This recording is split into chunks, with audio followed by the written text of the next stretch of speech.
तर बघा काय बातमी. सर्वोच्च न्यायालयाच्या निर्णयावर फेरविचार व्हावा, शिक्षक परिषदेचे सरकारकडे साकडे.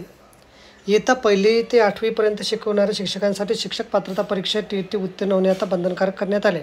2 वर्षाच्या आत TET पास न झाल्यास नोकरीवर गदा येणार असल्याचे हजारो शिक्षकांमध्ये चिंतेचं वातावरण निर्माण झालं आहे. सर्वोच्च न्यायालयाने 1 सप्टेंबर 2025 रोजी दिलेल्या निर्णयानंतर राज्यभरातील शिक्षकात संभ्रम पसरला आहे.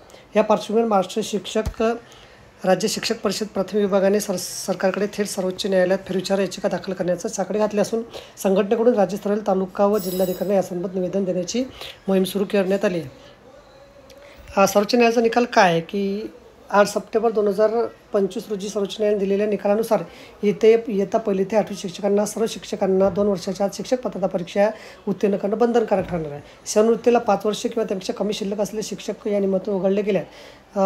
मात्र इतर सर्वांना TET उत्तीर्ण झाल्यास त्यांची सेवा संपुष्टात येईल असं स्पष्ट करण्यात आलं असून RT कायदा लागू होण्यापूर्वी नियुक्त झालेल्या शिक्षकांनी TET परीक्षा अनिवार्य करण्यात आली आहे.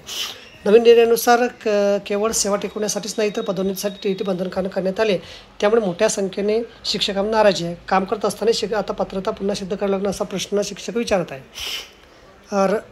राज्य कार्याध्यक्ष प्रकाश चुनारकर यांच्या नेतृत्वाखाली शिक्षक परिषदेने शासनाला साकडे घातल्या. कायद्यानुसार शासनाने यापूर्वीच विविध आदेश निर्गमित केले. त्यामुळे सर्वोच्च न्यायालयात फेरविचार याचिका दाखल करून लाखो शिक्षकांची भवितव्य वाचावे अशी त्यांनी चर्चा केली. TET संवर्गात राज्यभरात तहसीलदार व जिल्हाधिकाऱ्यांमार्फत शालेय शिक्षकांनी यांना निवेदनं देण्यात येणार आहेत. ही मोहीम राबवली जाणार आहे. तर बघा अशा प्रकारे अत्यंत महत्त्वाची माहिती आपल्याला समजली असेल. व्हिडिओसुद्धा आवडला असेल लाईक करा, शेअर करायला विसरू नका. धन्यवाद.